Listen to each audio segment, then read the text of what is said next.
Bismillahirrahmanirrahim. Assalamualaikum warahmatullahi wabarakatuh, Bapak Ibu semuanya. Waalaikumsalam Assalamualaikum warahmatullahi wabarakatuh. warahmatullahi wabarakatuh. Waalaikumsalam warahmatullahi wabarakatuh.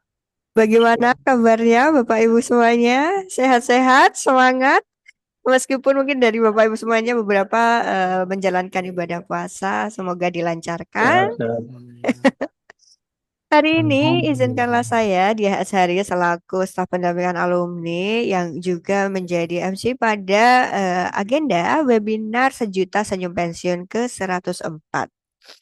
Alhamdulillahirabbil alamin, puji syukur kita panjatkan kehadirat Allah Subhanahu wa taala atas limpahan karunia-Nya sehingga kita dapat berkumpul dalam sesi mingguan kita arisan arisan informal ya Bapak Ibu untuk Bapak Ibu alumni training ISQ masa persiapan pensiun. Spesial nih Bapak Ibu. Namun kita juga tidak menutup kalau Bapak Ibu eh, juga mengundang mungkin rekannya, pasangannya yang mungkin kemarin belum sempat hadir dalam training, bisa juga diberikan link Zoom webinar ini agar kita bisa bersama-sama mendengarkan yang tentu saja menarik hari ini. Kita mengundang trainer dan juga praktisi finansial dari SK Masa Persiapan Pensiun. Beliau adalah Mas Himawan Adi. Alhamdulillah juga sudah hadir. Beliau merupakan trainer dan juga fasilitator finansial dan advisor juga ya Bapak Ibu. Beliau juga sudah menangani mungkin ratusan kelas finansial dan juga masa persiapan pensiun. Hari ini kita akan mengangkat tema terkait menata keuangan agar dana pensiun tidak boncos. Nah, mungkin beberapa webinar kami juga ada tema serupa, namun kita coba akan ulik hari ini karena dari Bapak Ibu semuanya juga mungkin baru saja ada yang baru join di komunitas Sejuta Senyum Pensiun ini.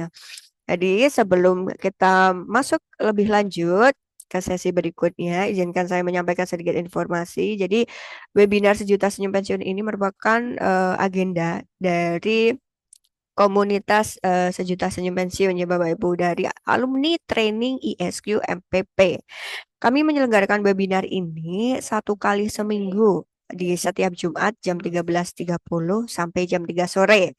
Adapun untuk materinya beraneka macam dan masih linear dengan materi yang sudah kita sampaikan di kelas terkait wisdom living, terkait wisdom living, terkait finansial, kesehatan dan juga sharing inspirasi dan bisnis.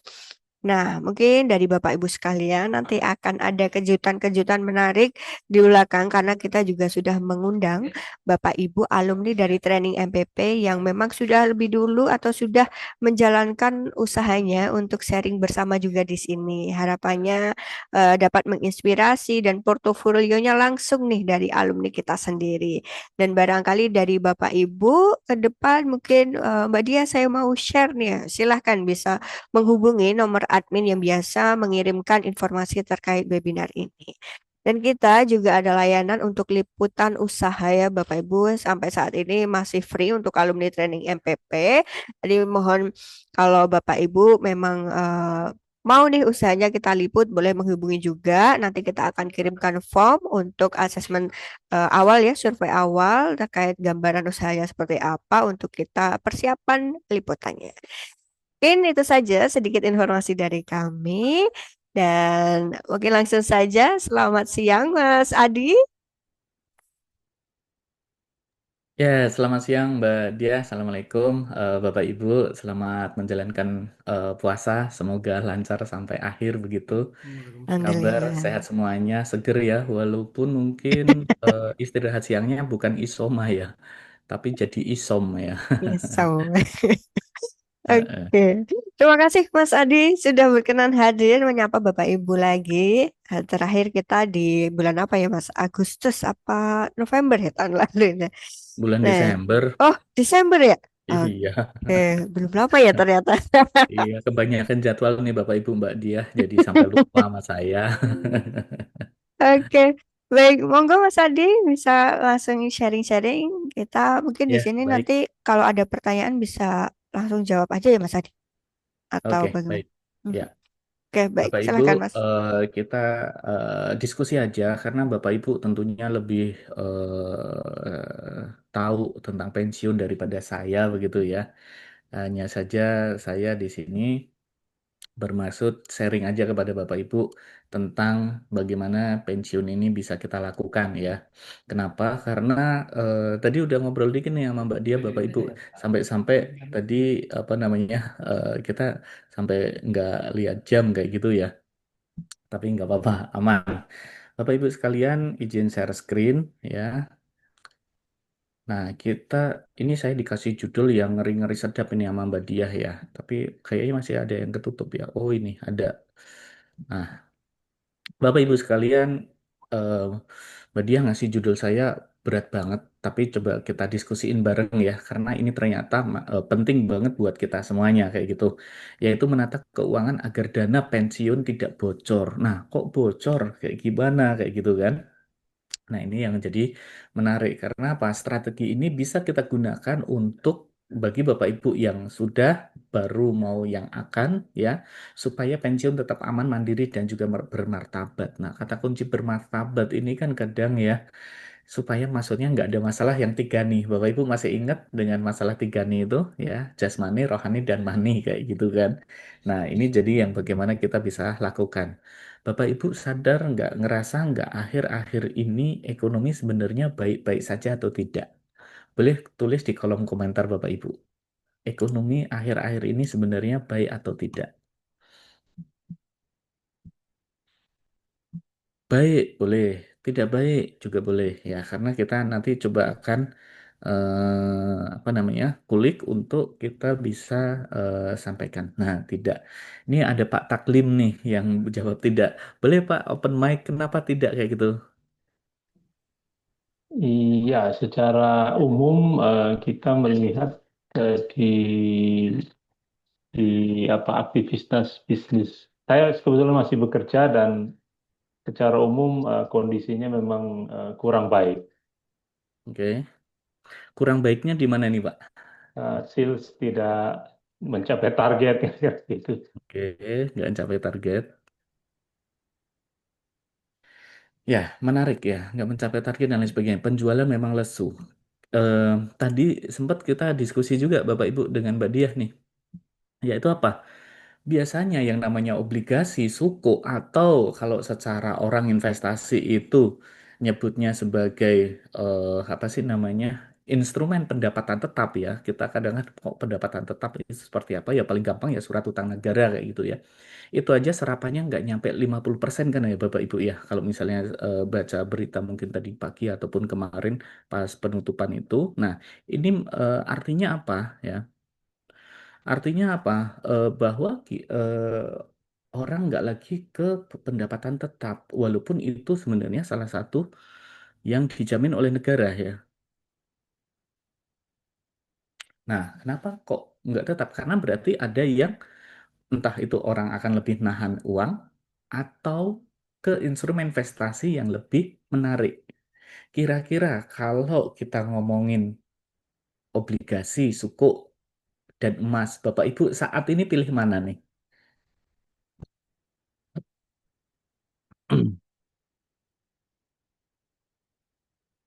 Boleh juga tulis di kolom komentar ya. Kalau antara obligasi atau suku dengan emas, Bapak Ibu pilih mana? Obligasi atau emas? Ini karena akan menentukan ya Bapak Ibu.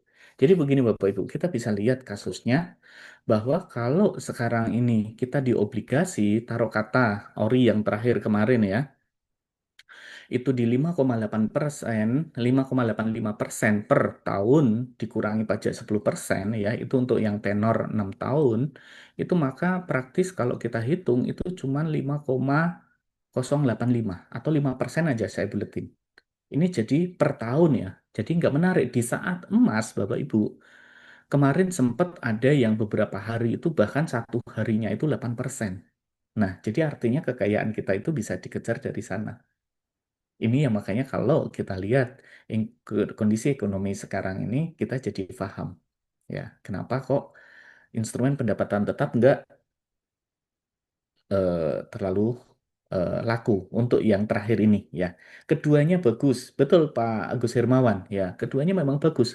Karena apa? Nanti kita akan di-sharing di belakang. Fungsinya kita untuk membuat yang namanya diversifikasi aset. Jangan taruh aset di satu tempat sama sekali. Filosofi terkait dengan don't put the eggs in the one basket itu masih sangat relate banget ya. Jangan taruh uang atau jangan taruh telur dalam satu keranjang ya. Karena apa? Ketika ternyata terjatuh remek semua ya, bisa habis sudah ya. Banyak sekali mungkin Bapak Ibu tahu fenomena saat ini teman-teman Gen Z yang masuk semuanya di kripto, lagi rungkat semua Bapak Ibu. Ini adalah winter season. Dari yang tadinya harga Bitcoin itu sampai dengan hampir 2 miliar per satu Bitcoinnya, per hari ini kalau saya cek, harga Bitcoin hanya di sekitar 1.130.000.000.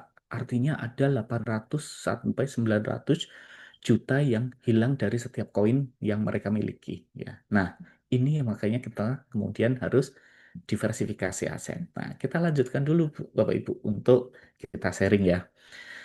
Diawali kita dengan penyangkalan disclaimer, apapun yang kita jelaskan di sini tidak bermaksud untuk menyarankan atau menahan Bapak Ibu untuk mengambil investasi ataupun asuransi, dana pensiun, dan semua instrumen investasi lainnya, tapi lebih kepada untuk memberikan pemahaman mendasar dan juga mindset kepada Bapak Ibu ketika hal yang tidak kita inginkan terjadi, maka kita sudah bisa bersikap dan bersiap serta bertindak. Nah, bagi yang belum, Bapak Ibu, perkenalkan nama saya Adi, Himawan Adi, seorang perencana keuangan, ya, yang saya juga ternyata bersyukur diperjalankan Tuhan untuk diajak seru-seruan bareng nih sama ESQ NPP begitu ya, sama Mbak Diah begitu ya. Ini sahabat lama saya yang kadang ketemunya bisa dihitung jari, ya, gitu. Nah, Bapak Ibu sekalian yang belum mutualan dengan saya, boleh juga Bapak Ibu untuk sharing. Nah, di medsos, media sosial atau sosmed, sosial media, sering saya juga upload ataupun bikin konten-konten nih yang kadang ya kontroversial ataupun yang sering memang fenomena akhir-akhir ini ya. Jadi untuk mengingatkan saja kepada Bapak Ibu sekalian. Nah, karena apa? Kadang media sosial itu jangkauannya luar biasa. Kita bisa sampaikan dan orang bisa ataupun Bapak Ibu, teman-teman bisa juga lihat itu 24 jam. Nggak harus selalu online seperti ini ya. Nah, sekarang kita akan bahas sebuah kenyataan Bapak Ibu. Ketika ngomongin pensiun, itu banyak orang ya fokus hanya ngumpulin dana pensiun aja tapi lupa membangun sistem agar dana tersebut tidak habis sebelum waktunya. Nah, kenapa bisa demikian?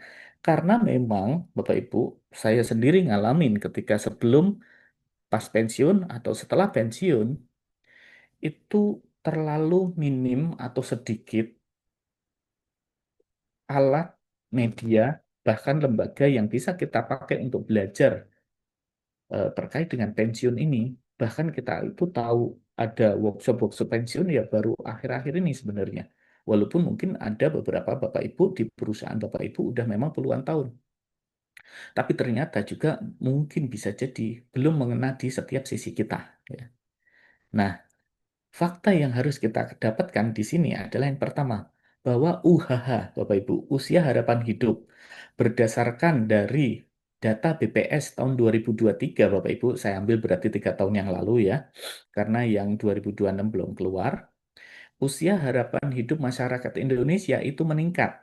Yang laki-laki itu 70 tahun, sekian, yang wanita itu 74, sekian tahun. Artinya apa, Bapak Ibu? Artinya bahwa di sini akan ada gap usia antara wanita dan pria, satu. Yang kedua, ini mohon maaf sebelumnya kepada bapak-bapak terutama, berarti secara statistik yang sudah diriset oleh BPS, Badan Pusat Statistik Indonesia, para pencari nafkah utama akan dipanggil Tuhan lebih dahulu. Walaupun ini prerogatif dari Tuhan ya. Tapi secara statistik itu pada umumnya rata-rata laki-laki akan lebih dulu. Ini implikasinya apa Bapak Ibu? Menyebabkan apa ini Bapak Ibu? Menyebabkan adalah bahwa akan terlalu banyak widow, ya, janda. Itu dari sisi statistiknya. Tapi lantas dari sisi keuangannya bagaimana? Dari sisi keuangan, sudah siapkah Bapak atau para pencari nafkah utama untuk menyiapkan dana hari tua bagi pasangan dan anak-anak yang ditinggalkan atau keluarga yang ditinggalkan di saat kita sudah lebih mendahului? Itu pertanyaannya. Karena apa? Kita nggak pernah tahu kapan, bagaimana, dan seperti apa perjalanan hidup dan perjalanan mati kita. Ya. Jadi inilah yang perlu kita kemudian kita pahami, kita cermati, kita masukkan di dalam pola pikir kita, mindset, bahkan sampai dengan kita hitung dan kita ambil tindakan. Tindakannya lantas bagaimana? Berarti menyiapkan lebih dini terkait dengan dana pensiun dan dana peninggalan, seperti halnya waris. Ya. Ada alternatif lain lagi apa bisa juga Bapak Ibu yang nyaman dengan asuransi atau asuransi syariah bisa ambil asuransi jiwa waris di sana untuk meninggalkan warisan bukan dalam bentuk hutang, sebisa mungkin dalam bentuk harta dan juga kebaikan. Ya. Lantas yang kedua, fakta yang kedua ini yang juga nggak asik kita dengar, yaitu biaya kesehatan melonjak. Beberapa riset oleh perusahaan asuransi ataupun yang kita bisa dapatkan dari AAJI, Bapak Ibu, Asosiasi Asuransi Jiwa Indonesia, itu bahwa yang namanya kenaikan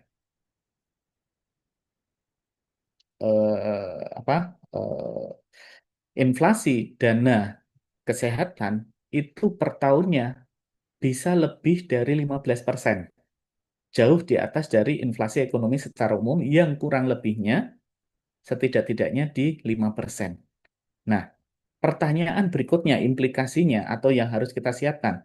Sudah siapkah kita kalau hal ini terjadi di usia pensiun atau bahkan kepada putra-putri dan juga pasangan serta keluarga besar kita? Maka jaring pengaman berlapis yang pertama kita bisa lakukan adalah dengan apa? Minimal Bapak Ibu cek kembali mulai saat ini juga untuk keluarga minimal apakah sudah terlindungi, tercover oleh BPJS Kesehatan dan asuransi sosial lainnya atau belum. Itu yang pertama. Yang kedua, bila mana Bapak, Ibu, dan anggota keluarga menginginkan, menghendaki pelayanan dan kenyamanan, maka boleh dipertimbangkan untuk mengambil asuransi swasta. Dan asuransi swasta pun bagi Bapak Ibu yang sekarang ini mungkin sudah memilikinya, itu naiknya juga gila-gilaan Bapak Ibu ya. Saya sendiri sebagai salah satu peserta dari sebuah perusahaan asuransi kesehatan swasta, tahun lalu dengan tahun ini kenaikan bayar saya itu sampai 25% Mbak Dia. Tahun lalu saya bayar per tahun 23 juta. Tahun ini saya harus bayar 28 juta. Ya. Nah, tapi kenapa kok tetap saya bayar ya? Karena saya punya pemahaman seperti ini Bapak Ibu. Bahwa semahal apapun asuransi selama kita masih kuat untuk mendanai atau membiayainya, amit-amit terjadi sakit atau accident, itu benefitnya jauh lebih besar daripada duit yang kita keluarkan. Itu satu. Yang kedua, kalau Bapak Ibu ikut yang bersifat syariah, maka konsepnya kalau alhamdulillah kita tahun ini dan setiap tahun tidak pernah dikasih ujian sama Tuhan, maka dana kita itu bisa sebagai tabaruk atau sebagai dana abadi umat untuk membantu yang memang kejadian. Ya, itu yang kedua. Nah, sekarang yang ketiga, inflasi yang menggerus daya beli. Bapak Ibu, kita lihat sembako, kenapa naik terus? Kenapa katanya swasembada tapi impor juga jalan terus? Ini berarti juga salah satu indikator yang sebenarnya tadi tidak baik-baik saja. Ya, inflasi itu adalah sebenarnya seperti halnya perampok yang membunuh kita secara perlahan. Membunuh apa Bapak Ibu? Membunuh daya beli kita, membunuh kekayaan kita. Lantas bagaimana kita harus mensiasati inflasi ini?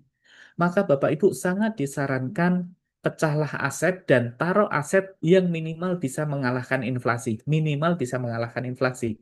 Berarti artinya apa? Bahwa Bapak Ibu juga tidak terlalu disarankan untuk menempatkan aset sebagian besar Bapak Ibu itu ke instrumen yang kena inflasi. Contohnya adalah apa? Uang cash, uang tunai, uang dengan yang dia tidak dipekerjakan atau dikaryakan oleh kita. Ya. Kemudian yang keempat adalah penghasilan aktif berhenti. Saya berasa banget Bapak Ibu, ini jadi kayak curcol ya Bapak Ibu ya, tapi nggak apa-apa untuk kebaikan bersama. Dulu ketika saya masih bekerja 6-7 tahun yang lalu ya, 2019, itu sekian puluh UMR. Gaya hidup kita udah nggak ketulungan tinggi, hedon, nggak pernah investasi, dan selalu ngabisin. Nggak pernah kita simpen, ya, nggak diversifikasi juga. Sampai akhirnya ketika ternyata penghasilan aktif berhenti, waktu itu saya memutuskan untuk pensiun dini, tapi pensiun dini yang tidak dirindukan. Karena apa? Karena ternyata selain juga penghasilan aktif berhenti, ternyata saya masih mempunyai dua komponen utang waktu itu.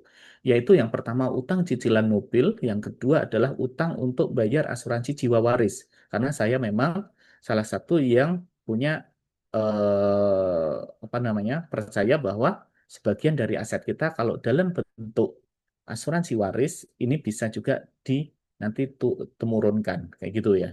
Nah, penghasilan aktif berhenti inilah yang menyebabkan ketika masa quote unquote ya puber saya ketika pensiun dini tadi membuat satu pemikiran awal yang kemudian bahwa saya nggak boleh diam aja ya. Nah, maka dari situlah yang kemudian saya mencari. Saya dulunya pegawai aktif ya sebagai manajer, kemudian saya punya cafe shop berarti business owner, saya punya investasi di pasar modal ya, walaupun sekarang akhirnya minus 88% dan perusahaannya mau tutup ya. Dan saya punya side hustle waktu itu sering ngisi-ngisi acara seperti ini di luar jam kerja dan di luar hari kerja. Dan siapa yang sangka Bapak Ibu, side hustle saya waktu itu justru sekarang menjadi main job saya. Nah, inilah yang bagaimana penghasilan aktif berhenti nanti akan kita kulik bersama Bapak Ibu. Artinya bahwa risiko kebocoran lebih besar daripada risiko kekurangan modal dari awal. Karena ada fakta-fakta umum ini yang kadang kita nggak prioritasin hanya ketika kita itu fokus untuk ngumpulin aja. Ya, apalagi nggak ngumpulin. Ya. Nah, yang pertama adalah Bapak Ibu yang harus kita miliki adalah passive income. Ini wajib ada. Ya. Nah, saya contohkan, saya bersyukur waktu itu saya ambil sebuah obligasi syariah suku ya, itu masih di kepala 6 Bapak Ibu keuntungan per tahunnya. Sehingga dari situ saya masih bisa untuk mendapatkan minimal basic need setiap bulan, even walaupun saya misalnya nggak dapat job ya. Nah, di sini kenapa pentingnya Bapak Ibu? Karena ketika gaji berhenti, kita itu memang harus cari apakah kita mau melanjutkan active income atau kita punya passive income ya. Karena apa? Yang nggak kita bisa pungkiri, nggak bisa kita itu kemudian hindari adalah biaya hidup tetap berjalan ya. Apalagi misalnya Bapak Ibu sebagai kepala rumah tangga. Ini yang berat banget rasanya. Jadi kita bisa saja senasib seperjuangan ya. Nah, salah satu atau beberapa yang bisa kita andalkan untuk sebagai passive income itu bisa dividen saham, Bapak Ibu, bisa obligasi SBN tadi, ya, bisa properti sewa. Jadi makanya Bapak Ibu kadang kalau misalnya dulu waktu pas aktif bekerja berubah menjadi ketika sudah apa namanya pensiun menjadi kayak Bapak kos kayak gitu ya. Nah, Bapak kos ini kos-kosan ini menarik Mbak Dia. Kenapa?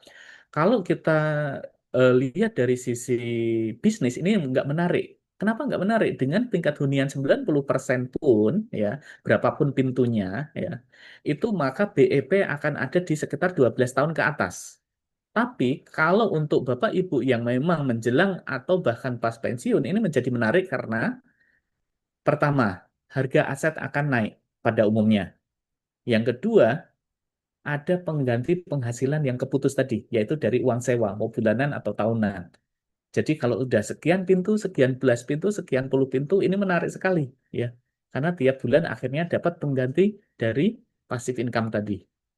Atau REITs, REIT itu real estate, ya. Ya, ini sama aja seperti properti sewa dan juga yield dari digital stable, ya, stable asset strategy. Nah, ini yang mungkin belum banyak teman-teman Bapak Ibu kenal karena biasanya berada di area yaitu digital asset. Atau kalau anak-anak muda sekarang tuh ngomongnya seperti mungkin di blockchain, kripto, Web3, NFT, dan lain sebagainya. Itu adalah di aset digital, ya. Itu mirip seperti halnya obligasi ataupun deposito, ya. Tapi lebih kepada dia itu asetnya memang yang kita pakai aset digital. Tinggal bagaimana nanti kita ngeceknya secara fundamental, ini yang akan lebih jauh. Ada sebenarnya acara kita juga Bapak Ibu ya, Mbak Di juga boleh ikut. Nanti tanggal 27 kita offline di Jakarta akan ngomongin tentang yield aset digital stabil ini. Nah, jadi menarik ya buat Bapak Ibu bagi yang memang pengen tahu tentang aset digital untuk kegunaan pensiun. Nah, target idealnya bagaimana Bapak Ibu? Yang harus ada minimal 50 sampai dengan 80% dari biaya hidup itu ketutup dari pasif income ini. Lantas kalau nggak ketutup bagaimana? Nah, inilah yang makanya kemudian kita juga harus punya side hustle Mbak Dia. Side hustle itu bahasa mudahnya apa? Kita tetap kerja aktif, tapi yang ringan-ringan saja. Ya, karena banyak pensiun gagal itu bukan karena nggak punya side hustle, tapi berhenti total menghasilkan uang. Benar-benar pensiun, nggak salah kalau udah cukup. Tapi kalau belum, ya, padahal ketika misalnya belum, maka yang dibutuhkan bukan lagi kerja keras, tapi tetap produktif secara finansial. Jadi makanya ada dari mungkin Bapak Ibu yang kemudian jadi konsultan ya, baik formal maupun informal, atau kemudian pindah jalur, atau nanti misalnya tanya Mbak Dia juga, karena di tempat Mbak Dia banyak sekali cara-cara untuk bisa menghasilkan dari mulai berbisnis, berternak, bahkan sampai jadi perencana keuangan juga ya Mbak Dia ya. Nah, nanti juga bisa tanya ke Mbak Dia di sana Bapak Ibu ya. Kalau misalnya Bapak Ibu online kelas, affiliate edukatif, konsultan atau mentor. Nah, ini yang menarik Bapak Ibu. Affiliate edukatif walaupun nggak semua orang pede mau dan mampu ya. Cuman saya diceritain oleh teman kantor saya yang belum pensiun ya. Dia cerita begini. Di sekarang gajiku tuh kalah sama istriku. Loh kenapa bro? Saya tanya gitu. Namanya saya sebut aja Sultan ya. Nah, dia punya gaji sekitar 35 sampai 40 per bulannya Bapak Ibu sebagai kepala kantor. Tapi istrinya ternyata dia itu jadi affiliate sebuah toko kuning ya. Itu tuh satu hari minimal 1,7 rata-rata di 2 juta. Lah bagaimana kalau 30 hari? Ya berarti sekitar hampir 50 sampai 60 juta sebulannya. Itu cuma ngomongin produk dengan tangan dan produknya tanpa muka. Jadi kadang nggak mandi bahasa ekstrimnya Bapak Ibu ya. Tapi yang dia dapatkan bisa seperti itu. Nah ini bagaimana di aku nggak tahu dan apa nggak bisa kita sekarang ini luar biasa banget kalau mau belajar kayak gitu Bapak Ibu ya. Kemudian konten-konten edukasi. Nah, ini yang menarik karena edukasi itu masih aman kecuali sampai dengan inklusi. Inklusi itu apa? Berarti pembelian produk. Karena pembelian produk harus disyaratkan ada lisensi tambahan lainnya. Bahkan seperti saya pun ada lisensi tambahan lainnya.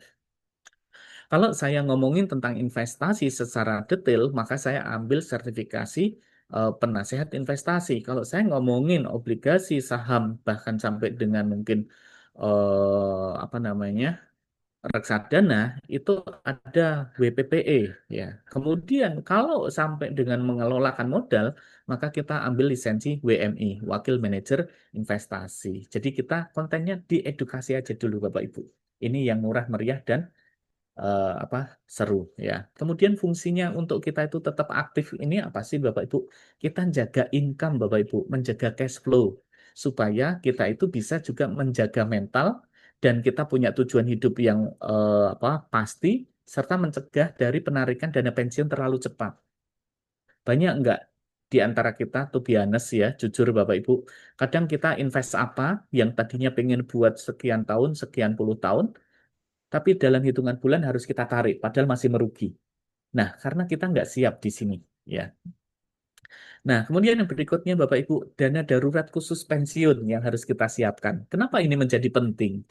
Karena dana darurat ketika kita aktif itu paling cuma 3 sampai 6 bulan dan 12 bulan kalau kita itu punya keluarga. Tapi ketika kita udah pensiun, nggak punya gaji tetap, atau bahkan nggak punya side hustle, nggak punya side passive income yang cukup, maka saatnya lah kita itu harus kita perpanjang napasnya. Karena apa? Pandemi, berapa kali pandemi aja dari tahun 98, 2008, 2015, 2020, itu mengajarkan ke kita, orang yang tahan banting terhadap pandemi bukan yang asetnya banyak, tapi yang punya nafas panjang. Siapa yang punya nafas panjang ini? Berarti yang punya dana liquid yang cukup atau yang besar. Karena di saat ekonomi nggak baik-baik saja, nilai tunai cash itu jauh lebih penting daripada aset.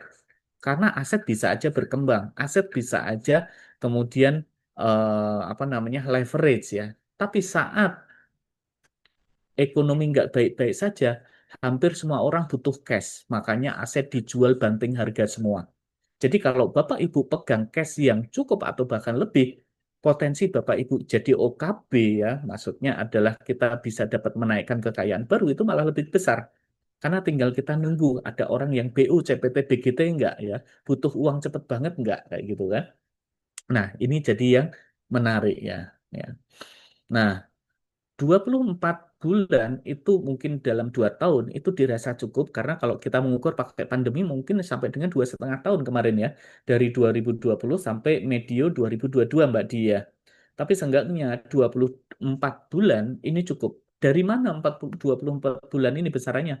Dari rata-rata Bapak Ibu ketika pensiun sekarang itu butuh pengeluaran berapa? Contoh, Mbak Dia udah pensiun nih, butuh pengeluaran rata-rata sebulannya 10 juta, maka tinggal kalikan 24. Maka Mbak Dia harus siapin dana dalam bentuk cash ya, itu sebesar 240 juta. Seenggak-enggaknya bisa buat napas. Di saat orang lain itu ngutang atau jual aset cepat ya, maka Mbak Dia masih bisa mantap. Apa mantap? Makan tabungan kayak gitu ya. Nah, ini yang kemudian kita bisa survive. Bapak Ibu lihat di luar sana, orang yang bisa survive saat ekonomi buruk adalah orang yang dia punya ya. Dia punya cash yang banyak, yang cukup, yang lebih ya. Karena apa? Kita bisa jadi sulit kembali kerja cepat. Ketika pandemi banyak di layoff ya, risiko kesehatan meningkat. Belum lagi yang kena COVID, belum lagi yang ketambahan komorbid, belum lagi yang punya penyakit psikis. Karena stres ngelihat herd toxicity. Sekeliling kok orang sakit semua, stres. Ya. Nah, ini juga bisa. Serta terjadinya volatilitas pasar, harga nggak nentu. Kemarin, apa IHSG sempat nyentuh berapa Bapak Ibu? 9.000. Tapi Bapak Ibu masih ingat nggak ketika pandemi, IHSG nyentuh dia angka berapa? 3.700. Hampir sepertiganya. Nah, ini yang kalau kita lihat misalnya Bapak Ibu ambil kesempatan di pandemi beli yang blue chip yang fundamentalnya tangguh dan dijual di saat IHSG tembus di 9.000 ya, taruh kata lah beli yang blue chip lah, entah itu mungkin saham-saham perbankan yang blue chip ya, itu maka kenaikan kekayaan Bapak Ibu hampir 3 kalinya atau 2 kali lebih ya. Nah, ini yang jadi menarik untuk kita lihat ya. Kemudian dana darurat ini fungsinya apa? Supaya kita punya rem darurat agar investasi nggak dijual saat rugi. Banyak nggak orang yang jual aset di pasar modal walaupun merugi, tapi untuk pengobatan, untuk kebutuhan pendidikan anak yang nggak bisa ditunda, bahkan untuk menyambung sekedar menyambung hidup. Nah, jadi dana darurat ini super duper penting ini Bapak Ibu ya, apalagi di fase pensiun ya. Kemudian dana asuransi mandiri, self insurance funding ya. Self insurance fund ini yang juga jarang diajarkan karena apa? Saat usia tua dari mulai preminya naik, sulit diterima asuransi ya karena mungkin udah ada riwayat atau sudah di atas dari ambang batas yang diperbolehkan oleh asuransi, serta dibatasi berbagai macam nggak boleh ini nggak boleh itu untuk terjadi klaimnya ya. Maka kita juga perlu untuk membuat satu proteksi pribadi yaitu dengan rekening khusus dengan risiko besar dan untuk jaga-jaga kalau terjadi penyakit kritis yang kita bisa danai secara mandiri serta perawatan jangka panjang atau yang kita sebut sebagai LTC, long term care ya. Nah, kenapa ini long term care itu juga saya pentingkan Bapak Ibu ketika kita pensiun orang itu yang udah dalam keadaan mohon maaf sakit itu banyak nggak? Banyak banget bagaimana perawatan harus dilakukan dan perawatannya bukan yang sakit bersifat akut atau kronis, tapi yang menahun, long term care. Nah, bersyukurnya saya pernah diperjalankan Tuhan untuk belajar tentang long term care ini dengan para siapa? Para Kakadwil BPJS Kesehatan, Bapak Ibu, ambil sertifikasi yang namanya A2K, Ahli Asuransi Kesehatan. Nah, di situ saya belajar bahwa yang namanya kadang orang udah pensiun itu bukan lagi sakit yang cuman kronis dan juga akut, tapi juga mereka butuh yang bersifat perawatan jangka panjang. Dan ini rata-rata perusahaan asuransi nggak ada yang mengcover, terutama di Indonesia. Yang ada biasanya di negara maju seperti US. Tapi di kita belum ada. Nah, ini makanya bagaimana kita harus menyiapkan dana sedini mungkin ya. Karena apa Bapak Ibu? Kita yang perlu pahami terkait dengan konsep ini adalah bahwa jika perusahaan asuransi itu berhenti melindungi kita, maka kita itu punya dana yang tetap bisa kita melindungi diri kita sendiri. Supaya tidak tadi pertama jual aset, jual investasi, bahkan berhutang ya. Nah, kemudian yang ketiga adalah asuransi kesehatan yang non-negotiable. Jangan dibantah Bapak Ibu terkait walaupun sekarang ini sedang terjadi mungkin sedikit kegaduhan ya terkait dengan penerima bantuan iuran PBI bagi orang-orang yang nggak mampu yang pakai data statistik ya. Tapi seburuk apapun asuransi tetap kita membutuhkan karena nggak ada orang yang mau rugi.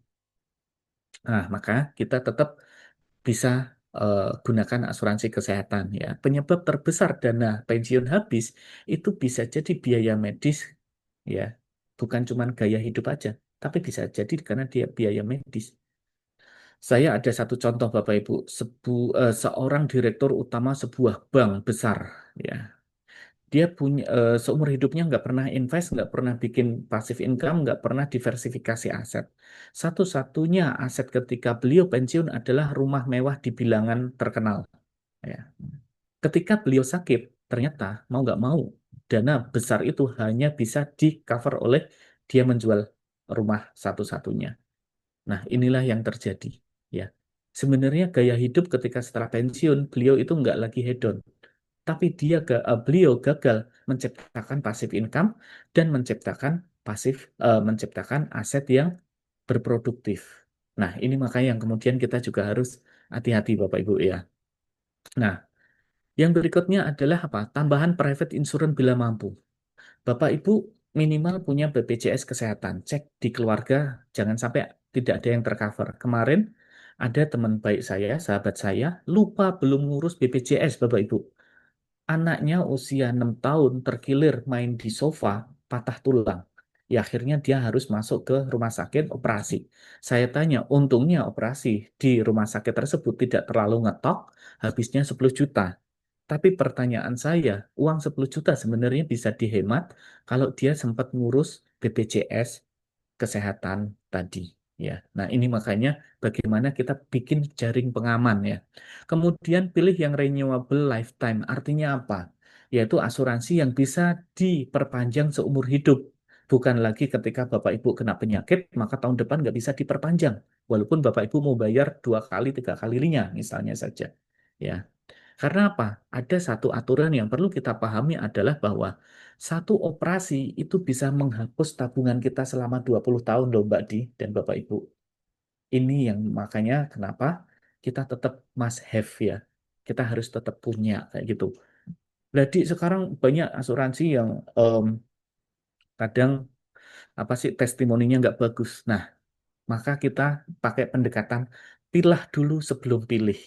Pilih perusahaan asuransi yang kesehatannya sehat, yang kesehatan keuangannya sehat, baru pilih produk yang sesuai dengan kebutuhan kita dan harganya nggak ngetop. Walaupun ya sekarang mungkin hampir sama semua, tapi minimal masih tetap ada yang dia itu punya kesehatan. Kenapa kesehatan keuangan perusahaan asuransi menjadi kita dulukan sebelum produknya yang bagus?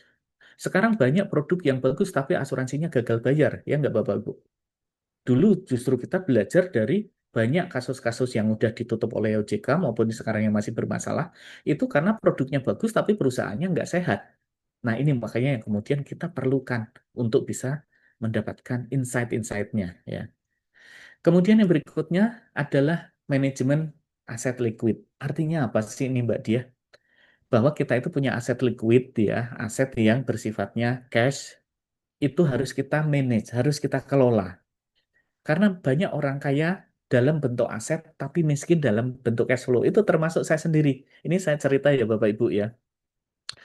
2023 lalu, saya sama adik saya dua bersaudara, harus apa sih namanya, melakukan satu transaksi yang bernilai besar, Mbak Dia. Yaitu apa? Kita ngurus turun dan pecah aset waris almarhum bapak saya. Nah, waktu itu di rekening saya itu ada 4 juta, walaupun saya punya beberapa aset di instrumen investasi, juga di properti, serta di barang bergerak. Apa yang terjadi Mbak Dia? Ternyata setelah dihitung pajaknya oleh notaris, saya harus membayar sekitar 178 juta. Waktu itu saya cuma lihat-lihat adik saya. Tanya, "Dek, punya duit berapa?" Nggak ada lagi buat bisnis. Saya bilang, saya cuma juga ada 4 juta kayak gitu. Ini true story Bapak Ibu. Nah, bersyukurnya, untungnya waktu itu si calon pembelinya bermurah hati. Ya udah di gini aja, biaya notaris dan juga pajak BPHTB-nya aku bayar, baru nanti aku kurangkan ke hitung-hitungan harga sepakat kita kemarin. Dia bilang kayak gitu. Oh iya Bu, oke kalau gitu. Akhirnya itu terjadi. Kita pun akhirnya pulang dengan bawa. Tapi kan nggak semua orang mau yang nalangin dulu. Pada umumnya bahkan saya sendiri Bapak Ibu ya, itu pengennya adalah clean dulu baru kemudian transaksi kan kayak gitu ya. Nah, ini makanya kenapa banyak orang lupa manajemen liquid ini menjadi super duper penting Bapak Ibu ya. Karena apa? Masalahnya aset tidak mudah dicairkan apalagi yang bersifat properti dan bukan uang kecil. Yang kedua, jual saat pasar turun. Ini kan yang tadi kalau orang BUCPT BGT ya, orang butuh uang cepat banget. Yang terjadi adalah apa? Jual aset di bawah harga pasar. Saya ada true story lagi. Ada teman saya yang biasa dia pegang cash sekitar 1 M ya, miliar ya Bapak Ibu ya, bukan ember ya. Nah, satu ketika dia nawar sebuah properti seharga 800 juta.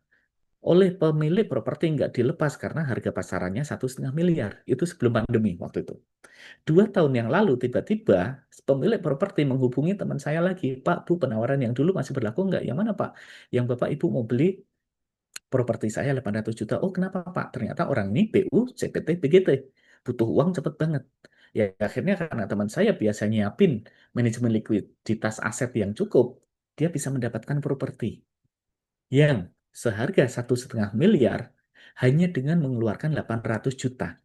Ini kalau kita pakai mindset orang pebisnis atau orang investment, dalam waktu 1 bulan AJB, transaksi akte jual beli, ya, dengan modal 800 juta, tapi bisa cuan 700 juta, yaitu dari 1,5 kurang 800, itu kira-kira instrumen investasi apa Mbak Dia?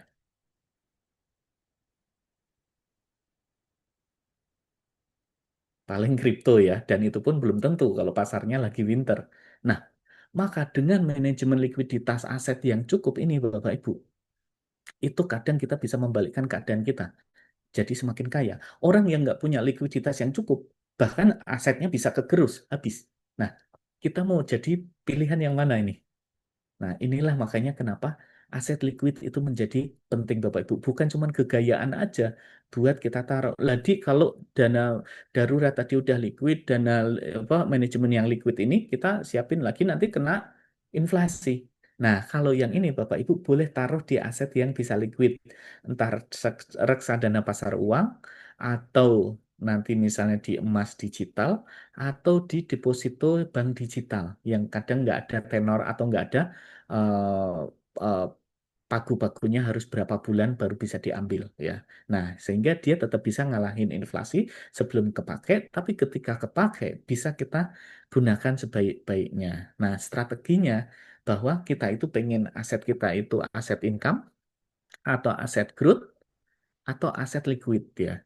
Maka kita bikin bucket strateginya 3 lapis ini. Jadi makanya kalau kita sudah siapin kayak gini Bapak Ibu ya, insya Allah sih Bapak Ibu ya, itu aman. Artinya bahwa kita bikin jaring pengaman berlapis. Nggak bisa pakai yang dana darurat, dana liquid bisa kepakai. Nggak bisa pakai dana liquid, mungkin bisa yang insuran.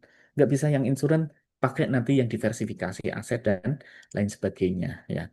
Tapi permasalahannya Bapak Ibu, itu kalau dana pensiunnya ada ataupun sudah ada tapi belum cukup ya. Bagaimana kalau ternyata kalau dana pensiunnya belum cukup? Aku harus bagaimana lagi nih Mbak Dia?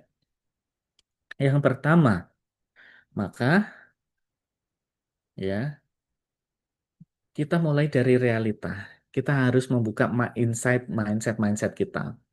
Yaitu apa? Ada 3 kondisi yang secara umum harus kita perhatikan. Pertama, dana pensiun belum terkumpul cukup. Maka jangan kita apa sih namanya memaksakan diri untuk contoh healing, pergi ke luar negeri, piknik dan lain sebagainya. Karena apa? Minggu lalu Bapak Ibu ada sebuah keluarga, dia pebisnis, punya 2 bisnis, tapi dia ternyata ambil angsuran untuk KPR-nya itu gila-gilaan Bapak Ibu, 48 juta per bulan. Dan itu pun masih sekian miliar yang harus mereka tutup. Bisnisnya ternyata hanya untuk bisa ngidupin harian Bapak Ibu. Kira-kira menurut Bapak Ibu mau nutup dari mana itu? Duit yang harus 48 juta per bulan. Nah, maka kita harus pakai yang nomor 2. Passive income kalau belum terbentuk, maka jangan paksakan untuk kita itu create aset yang bersifatnya passive income. Kita tutup dulu pakai itu. Ya. Yang ketiga, waktu pensiun ternyata udah mepet. Ini udah oma-oma, Bapak Ibu. Ya, jadi di sini kata kuncinya adalah bukan ngejar kaya, tapi nutup ketimpangan dari kebutuhan pensiun tadi atau retirement gap ya. Nah, inilah yang menjadi tugas kita bersama. Yang pertama, ngukur atau ngitung dari ketimpangan atau kesenjangan dari kebutuhan pensiun ya. Kuncinya bukan ngejar kaya tapi nutup retirement gap. Contoh misalnya kebutuhan hidup Mbak Dia itu 10 juta, Mbak Dia sudah punya income 4 juta, maka ada selisihnya 6 juta. Artinya bahwa kita tidak kekurangan dana, kita hanya kekurangan sistem penghasilan. Ya, nah yang 6 jutanya inilah yang harus kita pikirkan. Entah pertama dengan memperpanjang masa produktif, ya, yaitu bukan menunda hidup, tapi ini strategi paling realistis ya. Seperti saya 2019 harusnya udah pensiun dini, udah pensiun. Tapi karena saya masih sehat, masih bisa berkarya, masih pengen dapat lebih, saya tetap kerja Bapak Ibu. Ya. Nah, jadi bukan kerja yang berat, tapi bisa sebagai konsultan, bisa sebagai mentor, bisa sebagai freelance expertise. Expertise itu apa? Yaitu seorang kepakaran. Nah, di sebuah buku disebutkan bahwa ketika kita bekerja lebih dari 10.000 jam kerja, maka disitulah kita mulai masuk menjadi seorang pakar di bidang kita masing-masing. Itulah yang nanti bisa kita jual. Kalau Bapak Ibu sudah sekian puluh tahun tapi ngerasa nggak punya kepakaran, nanti kontak Mbak Di untuk nanti konsultasi dengan saya. Kita akan temukan benih-benih kepakaran Bapak Ibu itu apa, kayak gitu ya. Karena setiap orang itu pasti punya what you are good at ya. Bapak Ibu itu bagus di bidang apa, ya, kayak gitu. Nah, kemudian advisory role ya. Kita punya peran untuk memberikan saran ya, pemberi saran, konsultan dan lain sebagainya. Nah, misalnya aja tambah kerja 5 tahun, apakah bisa meningkatkan kesiapan persiapan drastis ya? Nah, ini Pak Bayu Aji bagus nih. Berapa persentase ideal nanti kita akan bahas ya. Kita selesaikan dulu ini karena tinggal mau selesai, tinggal nanti kita masuk ke ranah tanya jawab ya. Nah, Bapak Ibu sekalian, ya, yang pertama adalah apa? Meningkatkan kesiapan pensiun secara drastis karena dana bertambah. 5 tahun itu kadang efek banget buat kita, apalagi kita udah ngerasa tahu bener ya. Terus waktu investasi jadi bisa mundur 5 tahun juga. Nah, ini bisa buat kasih napas buat aset investatif kita. Sama kemudian narik dana yang harusnya kita pas 55 misalnya aja, itu sudah mulai ditarik, digerus, dikurangi sedikit-sedikit. Malah akhirnya bisa diundur 5 tahun bahkan ditambah kan. Nah, inilah yang kadang perlu kita siapkan. Tapi di sini ada syaratnya Bapak Ibu. Apa kira-kira Bapak Ibu syaratnya?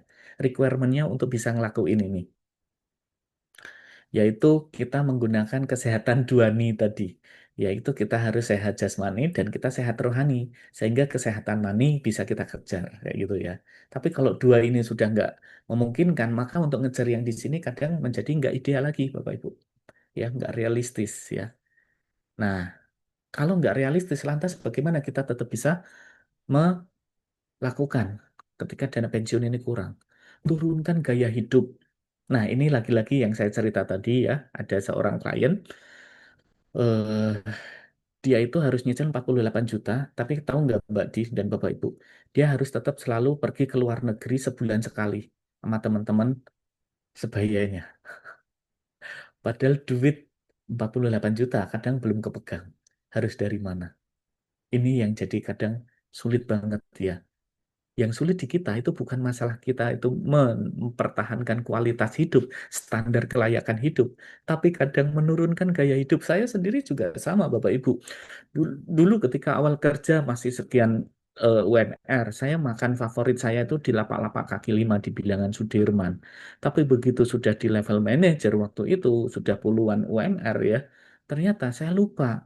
Mungkin udah 10-11 tahun dari saya itu nggak makan di lapak-lapak kaki lima tadi. Yang saya kenal fine dining, restoran terkenal, atau yang lagi viral dan lain sebagainya. Nah ini kadang kalau kita nggak intervensi, kita nggak diikut campur tangani dengan perencanaan keuangan yang baik, apa alam bawah sadar kita itu akan keikut ke sana. Kecuali bagi beberapa orang yang sadar betul bahwa ketika kenaikan ke income, jangan dibarengi dengan kenaikan gaya hidup aja, tapi dibarengi dengan kenaikan kesyukuran, kenaikan berbagi atau charity, dan kenaikan investasi.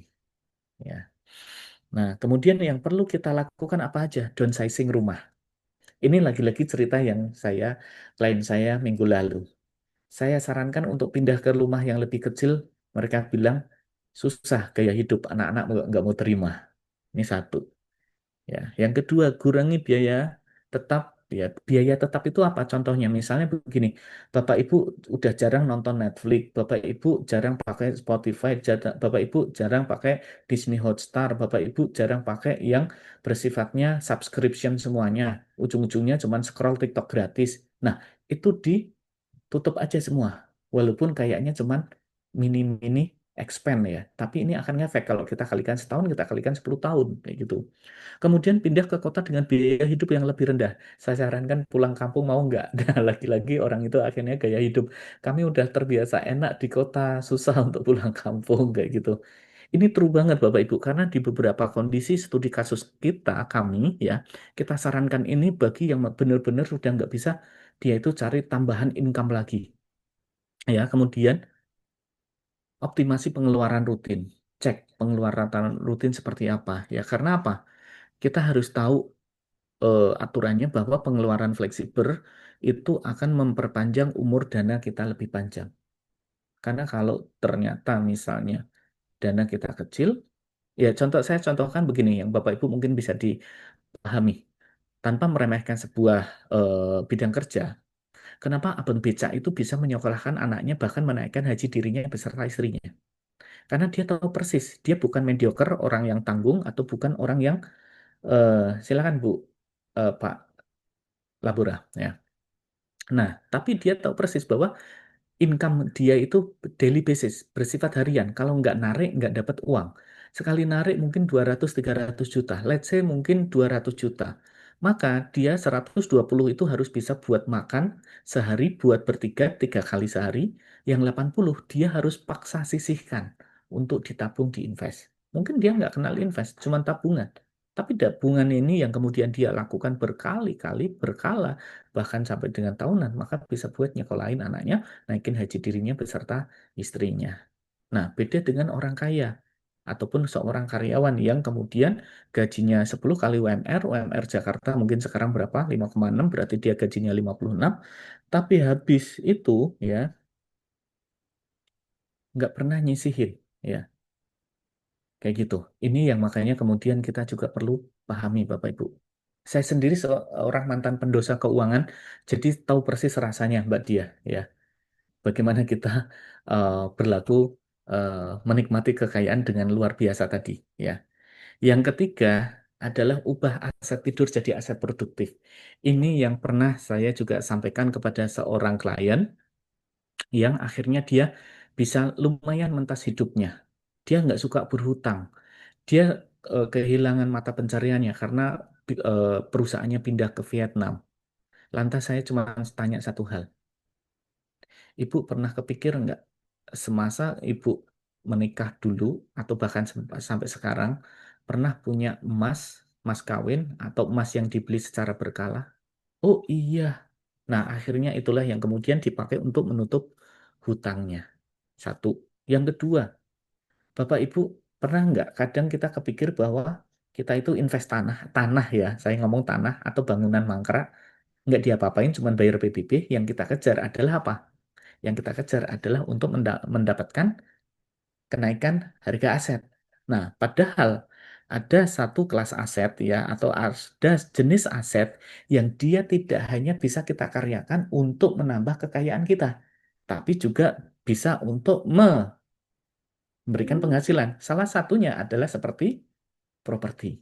Makanya di sini tanah kosong, rumah besar, ya tabungan diem, ini kita konversi menjadi lebih bermanfaat. Ya, aset harus menghasilkan, bukan hanya disimpan. Karena apa? Nah, karena bangun aset pasif income versi cepat ini akan menjadi penting, Bapak Ibu. Ini yang juga jarang diajarkan, yaitu ketika waktu mepet, maka fokuslah untuk yang memberikan penghasilan, bukan yang menaikkan kekayaan. Karena kita itu di level yang harus kita itu dapat apa? Untuk menjaga cash flow kan. Bukan kita itu semakin kaya dulu. Kaya boleh, tapi amanin cash flow dulu. Karena cash flow ini adalah darah kita, Bapak Ibu. Ya, jadi makanya instrumen yang cocok itu apa? Ya cuma obligasi, SBN, dividen rutin, atau aset yield, atau tadi duit sewa kos-kosan ya. Jadi cash flow dulu, capital gain belakangan. Karena apa? Ini senada dengan yang kita buat dari setiap di sini ada beberapa murid QWP juga, Mbak Di. Saya ikut minta sertakan juga biar beliau-beliau bisa paham ya bahwa kita sering sampaikan di dalam materi pelatihan tadi, Bapak Ibu ya. Kita ajarkan kepada para peserta bahwa ada 3 tujuan harapan orang itu berinvestasi. Ini juga yang jarang atau bahkan nggak diajarkan. Yang pertama mendapatkan penghasilan. Berarti kita ngomongin cash flow. Instrumennya hanya 3 tadi. Deposito, ya, obligasi, atau dapat yield bagi hasil. Yang kedua, menaikkan kekayaan. Berarti emas, properti yang tidak disewakan, saham yang nggak berdividen, atau bisnis yang nggak pernah memberikan laba dibagikan. Yang ketiga, kombinasi keduanya. Bisa jadi properti yang disewakan, bisa jadi saham yang berdividen, bisa jadi bisnis real yang juga membagikan laba dibagikan dan juga mengambil sebagian laba ditahan. Ya.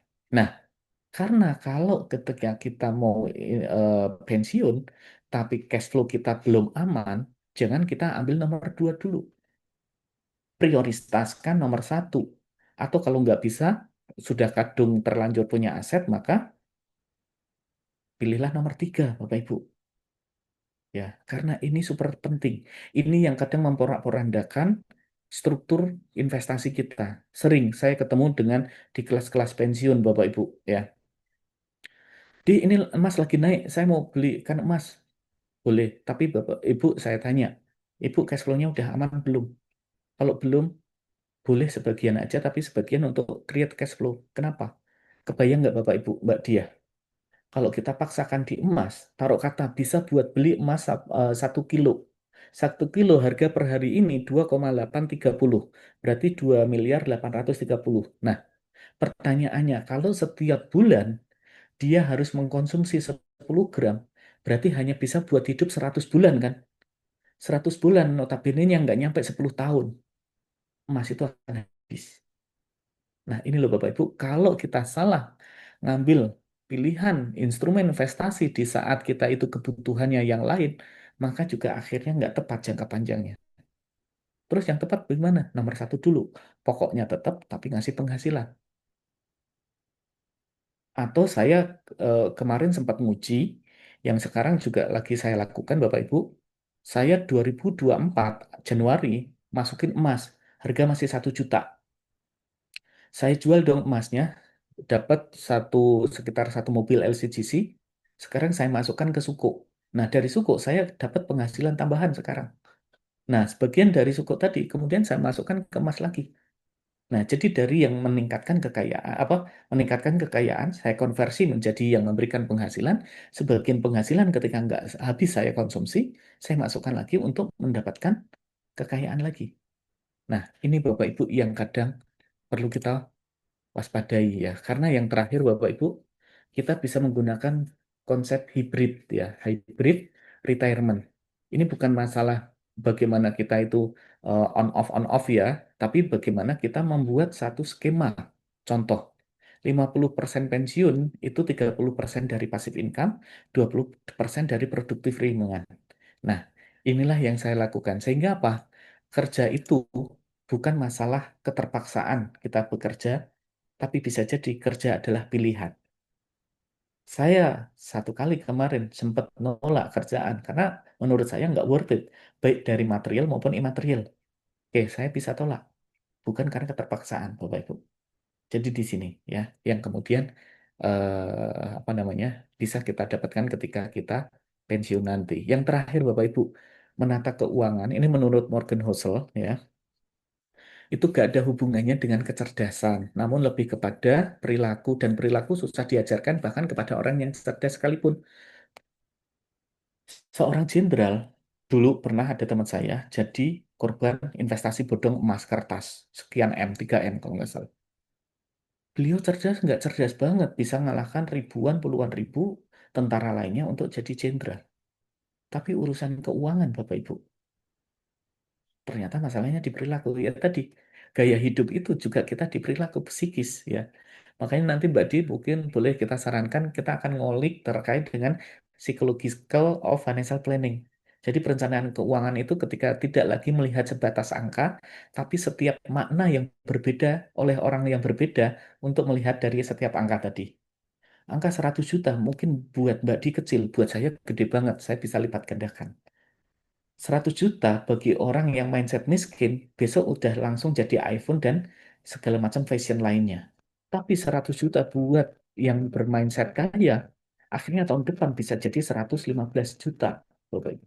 Nah, ini kan sebenarnya bukan uangnya yang berbeda, tapi pikiran kita yang berbeda. Itu saja dari saya. Terima kasih. Silakan Mbak Di kalau mau ke Q&A. Oke, luar biasa sekali. Terima kasih Mas Adi untuk sesi sharingnya luar biasa. Ini izin menjawab dari Pak Widodo ya. Iya Pak, nanti rekaman ini mungkin dari Bapak Ibu ada yang ketinggalan tadi ya. Atau belum fokus untuk menyimak, bisa menonton ulang nanti video penjelasan dari Mas Adi di YouTube kami. Insya Allah nanti sekitar 2 jaman ya Pak, kita akan upload setelah acara karena perlu proses render juga dan juga akan kita proses uploadnya juga butuh waktu. Oke, di sini saya akan buka termin pertanyaan. Silakan kepada Bapak Ibu, adakah yang mau bertanya langsung? Saya persilakan. Bisa juga ditulis di kolom chat. Silakan. Mungkin dari Pak SK Bayu Aji mau bertanya langsung. Tadi menindaklanjuti dari pertanyaan pertama terkait persentase ideal pembagian 3 lapis aset. Kami persilakan Bapak Ibu untuk sesi pertanyaan kali ini. Silahkan. Oke, ini dari Pak Surya.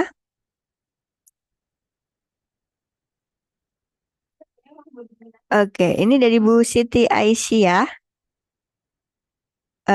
Mbak Dia bertanya perbedaan sukuk dan reksadana itu apa ya Mas? Dan investasi mana yang lebih aman apabila sukuk minimal yang lebih aman? Kemudian yang ketiga, apabila sukuk minimal berapa ya harus diinvest gitu dari Bu Siti Aisyah. Terima kasih Bu Siti. Boleh Mas Adi langsung dijawab? Oh, oke. Tadi dari Bu Siti, apa bedanya suku dengan Yang pertama ada 3 ya Mbak, Mas. Apa perbedaan sukuk dan reksadana? Oke, satu Kemudian, dulu ya. oke, siap, silakan. Perbedaan suku dan reksadana yang pertama, Ibu, untuk suku itu bersifatnya surat utang. Jadi kita ngutangin kepada pemerintah, tapi bersifatnya syariah. Nah, syarat minimal syariah itu tidak mengandung 3 unsur maisir, perjudian, goror, ketidakpastian, dan riba. Ya, jadi ketika kita beli suku, bedanya dengan ori ataupun SBN, ya, itu maka dia sudah terbebas dari 3 unsur tadi. Itu satu, ya, itu suku.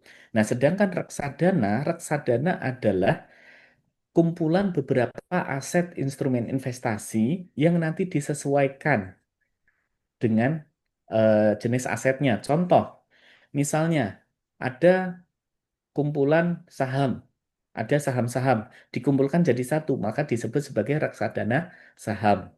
Ada beberapa deposito dikumpulkan jadi satu, maka disebut sebagai reksadana pasar uang. Ada obligasi atau suku dikumpulkan jadi satu, ya. Itu nama reksadana pendapatan tetap. Ada dari mulai saham, deposito, obligasi dicampur. Itu namanya menjadi reksadana campuran. Jadi yang perlu nanti Ibu Bapak ketahui, kita mau ngambil obligasi, suku, reksadana, atau instrumen lainnya, pertama adalah dari sisi Bapak Ibu termasuk investor yang risiko rendah, menengah, atau tinggi. Karena reksadana saham itu termasuk yang menengah ke tinggi. Ya. Reksadana pasar uang dan pendapatan tetap itu yang rendah. Reksadana campuran itu yang medium atau moderat. Ya. Seperti itu. Yang kedua, Bapak Ibu tahu biayanya. Biaya di luar pajak untuk reksadana itu bisa dari 0,5% sampai dengan 4%. Gede ya. Nah, itu nanti tinggal kalau pajaknya berapa sih kalau reksadana kalau nggak salah 10% juga ya. Oke. Nah, sedangkan kalau obligasi suku itu maka pajaknya 10%. Jauh lebih kecil daripada deposito, Bapak Ibu. Deposito itu 20%. Jadi misalnya sekarang kita cek yang dilindungi oleh LPS itu yang memberikan bunga 4,5% ke bawah deposito dan maksimalnya 2 miliar. Sedangkan kalau obligasi atau suku itu sampai dengan 10 miliar dan dijamin oleh undang-undang atau negara. Nah, sekarang saya nggak akan menjawab, tapi Bapak Ibu akan saya ketengahkan.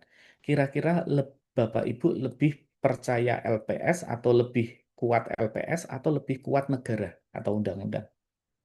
Nah, ini bukan berarti salah di bank, bukan berarti salah di obligasi dari Bapak Ibu sendiri yang ingin ambilnya seperti apa. Itu sih kurang lebih ketika dua perbedaan tadi. Kalau cuannya antara reksadana dengan suku itu bisa pada umumnya akan lebih tinggi yang reksadana karena di comot-comot tadi Bapak Ibu. Ya. Sedangkan kalau suku itu ya benar pendapatan tetap. Disebut pendapatan tetap karena ngasih ke Bapak Ibu itu gaji bulanan atau yang disebut sebagai kupon kayak gitu. Ya. Nah, ini yang makanya Bapak Ibu juga perlu pahami kayak gitu. Itu kurang lebihnya, Mbak Dia. Baik, terima kasih Mas Adi. Tadi ada, oke. Untuk sukuk minimal berapa ya yang harus diinvest, Mas? Untuk suku dan obligasi, jadi kalau ini yang mengeluarkan Bapak Ibu juga harus tahu. Kalau saham itu emiten di bawah kewenangan Bursa Efek Indonesia, sedangkan suku obligasi itu ada sekitar mungkin 4 atau 5 jenis ya, itu yang mengeluarkan langsung dari Kementerian Keuangan, bukan lagi BUMN plat merah, tapi Kementerian Keuangan. Itu jadi kalau suku obligasi apa namanya itu bisa kita lihat dari sisi apa namanya setahun ada sekitar mungkin 8 kali kayak gitu. Terus apalagi tadi apa pertanyaannya Mbak Dia yang kedua? Oke, yang tadi udah sih hampir udah dijawab sih Mas terkait mana yang lebih aman. Mungkin bisa Mm-mm. dijelaskan lagi soal rukuk dengan reksadana ini. Oke. Mm-mm. Itu yang pertanyaan kedua dari Bu Siti Aisyah. Yang ketiga? Oke, yang ketiga dari Pak Suyanto. Tadi udah dijawab untuk pertanyaan ketiga dari Bu Siti ya. terkait sukuk minimal yang harus diinvestasikan. Dan pertanyaan selanjutnya dari Pak Suyanto, Pak Himawan, mohon diperjelas mengenai investasi yang bertambah. Contohnya seperti apa ya? Tadi kurang jelas saya tangkap gitu. Oh ya, investasi yang bertambah itu bahasa mudahnya investasi yang asetnya itu semakin gede. Contoh Mbak Diah beli tanah 100 meter persegi itu harganya 100 juta 20 tahun yang lalu. Ternyata tahun ini ada orang menawar dengan 1 miliar. Nah, berarti selama 20 tahun aset Mbak Diah yang 100 juta tadi berkembang menjadi 1 miliar. Nah, itulah istilah dari aset yang bertambah kayak gitu, Oke. yang membesar atau bahasa kita di capital market itu capital gain-nya ya. Mhm.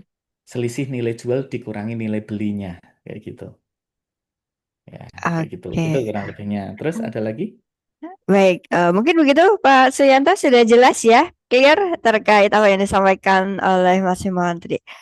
Selanjutnya dari Pak Arjo Laksono, Mas, ini mohon advice. Saya pernah punya polis asuransi syariah, tapi saat ini Ya, pembayaran tahun berikutnya naik, nih 4 kali lebih mahal ya, daripada tahun sebelumnya mungkin ya, sehingga saya ya, close.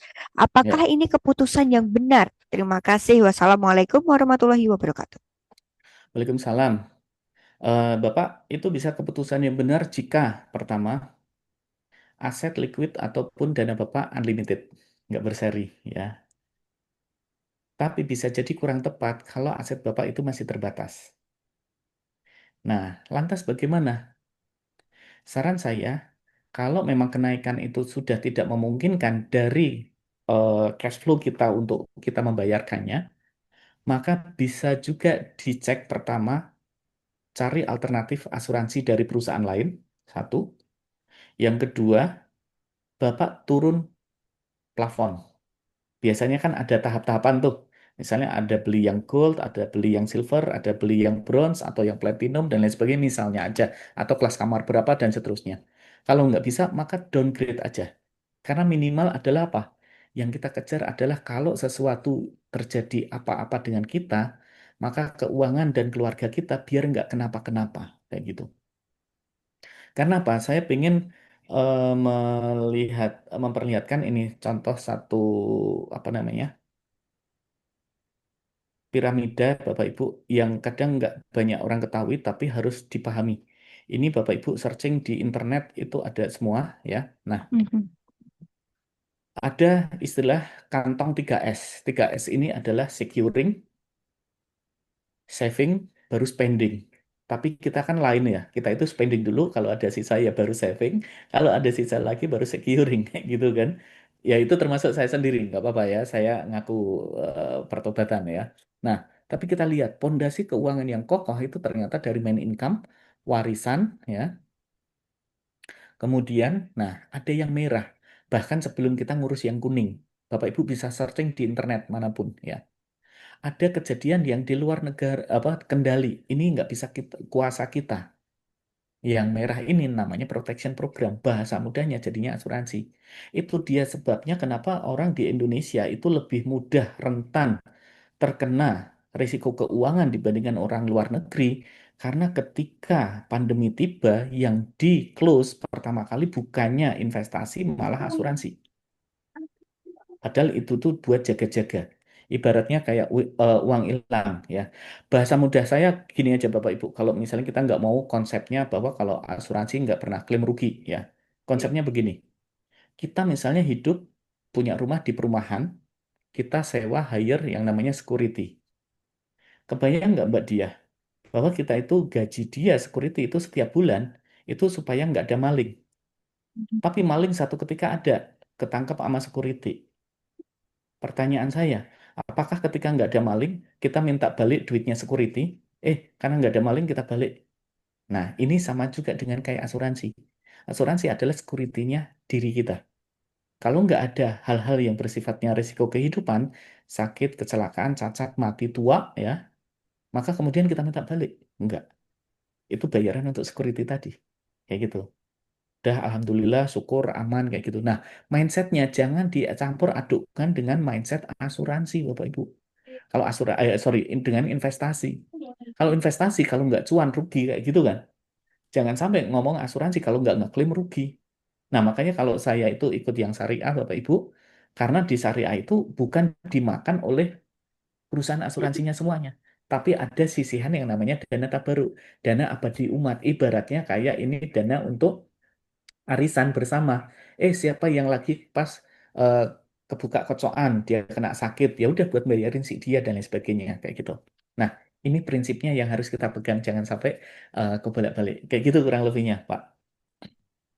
Oke, mungkin begitu Pak Arze ya, tanggapan dari Mas Adi. Saya langsung ke pertanyaan selanjutnya karena ternyata banyak banget. Dari Budiah Mardiani, izin bertanya, untuk sukuk tidak selalu ada ya. Jadi tergantung pada penawaran SBN atau tidak. Ini dari Budiah, Mas. Ya, betul sekali. Jadi, Bapak Ibu disarankan memang eh, aktif kalau Bapak Ibu sebenarnya punya apa sih platform tertentu, maksudnya bank apa m-banking atau apa, biasanya sih dia akan menginformasikan ya yang namanya jadwal-jadwal ya. Mhm. Nah, ini saya ambil sekilas dari cermati Bapak Ibu ya. Bapak Ibu bisa catat atau screenshot ya jadwal-jadwal yang akan keluar. Saya juga rencana ini saya lagi masukin ke emas ya.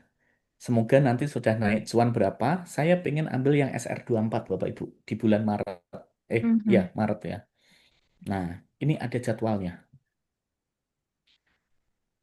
Serinya macam-macam Bapak Ibu. Bapak Ibu mungkin bingung, ini yang syariah yang enggak mana? Yang syariah itu ada tulisannya suku. Yang enggak syariah, yang selain ada tulisan suku. Terus di suku kok ada tulisan suku retail sama suku tabungan, apa bedanya? Suku retail itu berarti Bapak Ibu setelah masa menyimpan, yaitu kurang lebih 3 bulan, maka boleh dijual di pasar sekunder. Saya misalnya sekarang punya, mau saya jual nggak nyampe 2030 ya, saya jual sekarang bisa. Tapi kalau suku tabungan itu harus dikunci sampai dengan masa jatuh tempo tiba, atau dia itu memberikan 2 kali masa untuk bisa menjual di tahun pertama dan atau tahun kedua. Pada umumnya kayak gitu. Ya. Jadi ini kalau padanan suku tabungan di situ yang disebut saving bond retail ya. Nah, itu juga bisa ya dia kuncian juga. Tapi kalau yang obligasi negara retail ORI ya, itu yang juga tidak kuncian. Ya walaupun bisa kita long last. Tapi kalau saya ambilnya kenapa saya ambilnya yang 6 tahun Pak Bu atau 5 tahun yang lama? Ya bahasa mudahnya, saya waktu itu ambil 6,1% dan 6,55% gross ya. Kalau saya kunci lama berarti kan saya udah ngamanin gaji saya selama 60 bulan atau 72 bulan kayak gitu kan. Nah dari sinilah yang kemudian akhirnya kita punya gaji berkala, tinggal nanti main comot-comot. Tapi sekarang lagi nggak menarik, 5,85% betul. Makanya ori, karena ori juga saya nggak masuk, makanya nanti saya akan lihat dulu nih. SR24 menarik nggak? Kalau angkanya 6 koma, saya bisa pertimbangkan masuk. Tapi kalau di bawah 6 koma, kayaknya saya hold dulu di emas. Kayak gitu Bapak Ibu ya. Ini disclaimer mode on ya Bapak Ibu ya. Kayak gitu kurang lebihnya. Ya, dia. Jadi kita harus tahu jadwal-jadwalnya. Bapak Ibu bisa screenshot ini untuk nanti ngapalinya kalau Bapak Ibu nggak punya platform di beberapa m-banking atau sekuritas atau aset manajemen kayak gitu. Itu Mbak Dia. Oke, baik. Terima kasih. Begitu Bu Diah ya.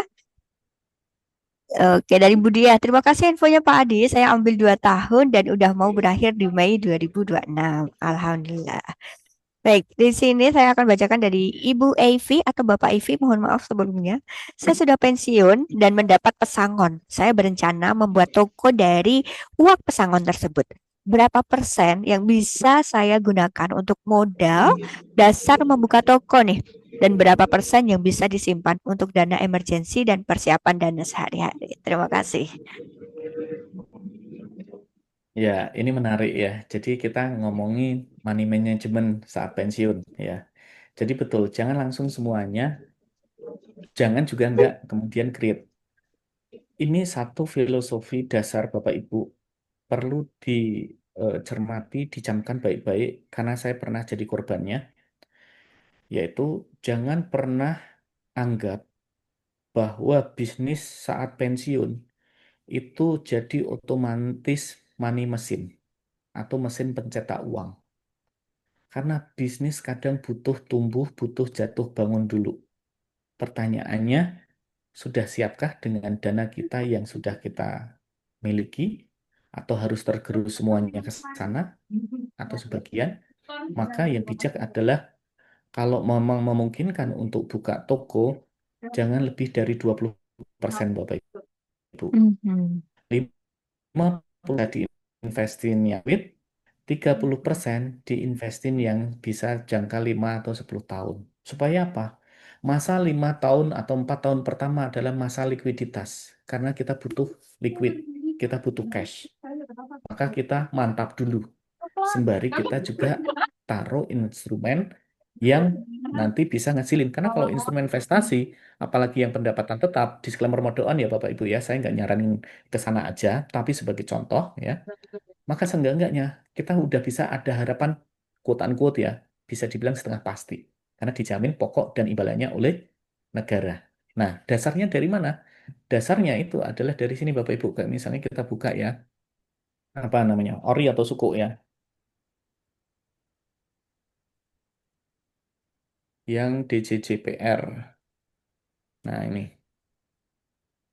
Saya kenapa lebih pede di situ daripada di perbankan, Bapak Ibu? Karena dulu perbankan sebelum Pak Menkyu yang baru ini, ya, itu kan ternyata malah sebagai ajangnya para perbankan himbara, duit nasabah yang dibelokin, quote unquote ya, ke deposito doang, itu dimasukkan ke ori dan suku ini. Nah, sehingga ya perbankan tadi nggak usah mikir, nggak usah bikin produk yang bagus, berkualitas, udah ada selisihnya.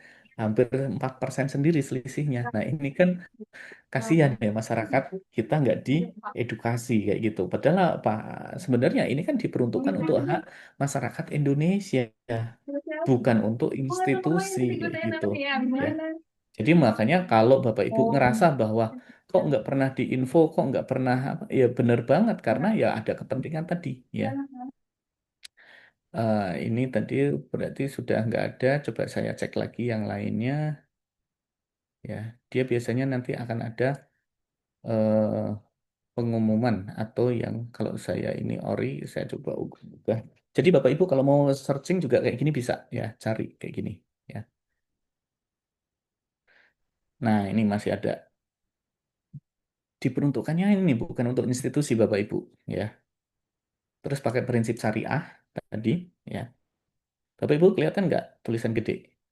Nah ini salah satu yang saya itu menjadi nyaman di saat hampir kita itu selalu diinformasikan bahwa yang namanya investasi itu nggak pernah dijamin di betul. Tapi di sini ada kata kunci ini. Pokok dan imbalan dijamin oleh negara. Bisa nggak negara rungkat? Bisa, tapi amit-amit. Dari ini seri berapa ini? 15. Dari 1 sampai 14. Alhamdulillah belum pernah ada rekam jejak dia gagal atau tunda bayar. Nah, tapi tetap Bapak Ibu jangan masukin semuanya. Karena dia hanya memberikan penghasilan tetap. Berarti aset Bapak Ibu nggak bertumbuh. Maka Bapak Ibu split ke instrumen yang lainnya tadi. Jadi Bapak Ibu tadi kan kita udah lihat bagaimana kita split. Nah, seperti ini ya. Jadi supaya apa? Semua aset punya musimnya Bapak Ibu. Kapan emas musim? Ya mungkin dari mulai pandemi sampai sekarang ini masih ya. Kapan properti musim? Ketika non apa namanya resesi. Kapan investasi? Ya ketika sebenarnya ekonomi stabil dan baik-baik saja. Kapan uang tunai panen? Ya ketika ekonomi nggak baik-baik saja, maka cash digedein. Bapak Ibu kebayang nggak kenapa para orang kaya, walaupun ya kita taunya baru ketika ditangkap jadi koruptor ya gitu ya, tapi jangan dicontoh koruptornya, boleh dicontoh kayanya. Mereka nyimpen uang itu kenapa nggak cuma dalam rupiah, kadang dalam US dollar, US Singapura dan lain sebagainya. Sebagai contoh begini, Bapak Ibu. Ketika uang Bapak Ibu ada misalnya 100 juta, 50 juta dalam bentuk rupiah, 50 juta rupiah, 50 juta lainnya dalam bentuk US dollar. Ternyata misalnya US dollar naik 15%, rupiah melemah 15%, kita jadikan satu, maka aset kita itu akan jadi sama lagi. Atau inilah yang disebut sebagai lindungi nilai hedging kayak gitu. Ya. Jadi ini Bapak Ibu yang bisa kita pakai untuk melindungi. Makanya strategi kita itu untuk membuat keamanan dari dana kita itu sangat luar biasa banget. Bahkan sampai dengan misalnya contoh, di emas fisik dan digital aman mana? Saya bilang kalau Bapak Ibu pengen jawaban netral saya, bagilah dua. Karena semua punya resiko, semua punya keunggulan masing-masing. Kayak gitu ya. Itu kurang lebih Mbak Di. Terima kasih Mas Adi untuk penjelasannya begitu ya, Bu Evi. Dan ini dari pertanyaan dari Pak Hadar Arif. Pak Himawan, mohon info tentang menghidupkan aset belum produktif. Saya ada rencana balik kampung di Jogja. Jadi Asik. Bapak kos yang bisa sekalian juga dekat dengan ibu saya yang sudah sepuh. Kira-kira ada aturan berapa porsi expense untuk kehidupan aset tadi, untuk menghidupkan aset tadi dan juga yang benar-benar expense untuk menghidupkan aset tadi yang aman ya, nuwun. Oke, dengan Pak siapa tadi Mbak? Pak Hadar, Pak Hadar, waduh. ya. Wah, kita calon tetanggaan Mbak. Saya di Jogja juga ini Mbak. Siapa tahu Bapak malah juga pengen nambah aset juga. Saya ada tuh tanah 200 meter di Pogung Baru kayak gitu kan. Wah, saya di Ya, nah Lempuyangan, ini Pak. yang menarik. Himawan. Ya Pak Hadar. Saya di Jadi kalau Lempuyangan, Pak. gimana Pak? Saya di Lempuyangan. Oh, di Lempuyangan. Wah, Ya, tetangga dekat itu nggak nyampe 3 kilo iya, itu. betul ya, Pak. Heeh. Oke. Jadi Kapan-kapan kalau mau kopi darat ya, Pak. siapa? Oke. Kalau kita misalnya mau dibikin kos-kosan, sebenarnya boleh berapa aja sih? Cuman tadi jangan di konsepnya, konteksnya jangan dianggap sebagai bisnis. Karena kalau bisnis nggak menarik, karena BEP-nya di lebih dari 12 tahun. Tapi kalau konteksnya untuk naikin kekayaan plus apa namanya ngasilin income yang terputus karena pensiun itu bisa banget. Karena di Jogja ini yang menarik adalah banyak banget memang yang berlaku seperti itu ya. Tapi ada aturan baru nih Pak Hadar yang perlu Bapak juga ketahui terkait dengan kos-kosan, yaitu terutama di Jogja ya Bapak Ibu ya. Ini khusus di Jogja, saya nggak tahu kalau di daerah lain. Bahwa kalau di Jogja sekarang kos-kosan harus ada penunggunya. Tapi yang kasat mata ya, bukan yang nggak kasat mata. Artinya bahwa selalu ada misalnya kayak misalnya oh mungkin tenaga cleaning service-nya atau sekaligus yang mungkin apa namanya mbak kos yang nanti misalnya mau nambah sekaligus cuci ada tambahan income juga dari situ dan sebagainya itu syaratnya. Nah, terus yang kedua, kalau dari sisi porsi pertanyaannya bisa umum, tapi mungkin saya bisa kerucutkan begini. Kalau Bapak sudah aman dari sisi income, maka boleh sih 50% dari pesangon pensiun itu masukkan ke sana untuk bangun. Karena yang saya tahu sekarang ini kalau nggak salah ya per meter kubik itu 4,5 juta. Nah, kebayang kalau sekarang nanti misalnya berapa ratus meter kubik yang dibangun, nah itu jadi tinggal dikalikan aja harganya. Ya, bisa sampai memang gede banget. Saya hampir membangun juga waktu itu gagal karena memang kasusnya ternyata kok BEP-nya lebih dari 12 tahun ya waktu itu. Dan saya waktu itu kalaupun misalnya bangun harus utang bank sekian M. Nggak jadi Pak, akhirnya saya mangkrakin. Nah, cuman sekarang ketika saya mangkrakin, saya juga kepikir kenapa nggak saya sewain ya, tapi buat apa ya kayak gitu. Nah, ini makanya yang masih kadang kita juga perlu mempertimbangkan, karena apa? Mungkin kalau dari kenaikan aset, ini udah memang menarik Bapak Ibu. Di Jogja itu bubbling ya Pak Hadar ya. Saya beli ini intermezzo aja Mbak Dia. Waktu 2005 itu harganya masih 145. 2 tahun yang lalu ditawar oleh seorang dosen itu udah langsung 1,4. Naik 10 kali lipat ya. Nah, cuman memang itu bubbling ya. Nah, cuma kembali lagi ke pertanyaan Pak Hadar tadi, kalau Bapak sudah punya income, boleh di 50% dari aset Bapak, tapi kalau Bapak income-nya belum secure, maka saya sarankan maksimalnya sih di 30%, dan yang lainnya itu dimasukkan ke instrumen yang memang bisa memberikan penghasilan dulu. Karena itu untuk ngamanin cash flow kita. Karena kan kita pakai bucket list tadi supaya kita itu bukan gede asetnya, tapi malah nggak punya cash flow. Ini bahaya banget ya. Tapi cash flow sama aset itu bisa seimbang. Minimal kayak gitu dulu. Karena sekarang itu juga ketika kita mewarisi apa namanya properti, banyak orang tua nggak memikirkan terkait dengan BPHTB tadi. Betul, betul ya. Saya ketika kena kemarin tahun 2023 itu jadi akhirnya kebayang dan ya bersyukur banget diperjalankan Tuhan di situ sehingga saya tahu Benar. persis sekarang itu untuk meng-create BPHTB itu gimana caranya dan antisipasi orang tua ketika pengen mewariskan seperti apa. Kayak gitu Pak Hadar. Siap. Noted. Makasih Pak Himawan. Sama-sama Pak Hadar. Wah, good Ya, luck ya Pak ya. Kita nanti tetanggaan kayak gitu. ya boleh Pak Himawan. Makasih. Salam sehat. Ya, Salam sehat Bapak. Terima kasih. makasih. Oke, luar biasa sekali. Terima kasih Pak Hadar untuk pertanyaannya ya Pak. Semoga dilancarkan dan Bapak sehat selalu. Eh, Amin. ini saya ada pertanyaan lagi. Saya bacakan dari Bu Heni Hendrawati dari Set the Cup. Jadi sebenarnya untuk investasi yang bagus lebih baik sukuk atau obligasi daripada deposito ya Pak? Ini pertanyaan dari Bu Heni, Mas. Silakan. Tuh, ini pertanyaan yang sulit. Bapak Ibu di sini nggak ada yang dari apa birokrat kan? Saya tanya dulu nih, karena nanti jadi konflik kepentingan. Oke, Bu siapa tadi, Mbak? Dari Bu Heni. Bu Heni. Nah, boleh open mic nggak Bu Heni?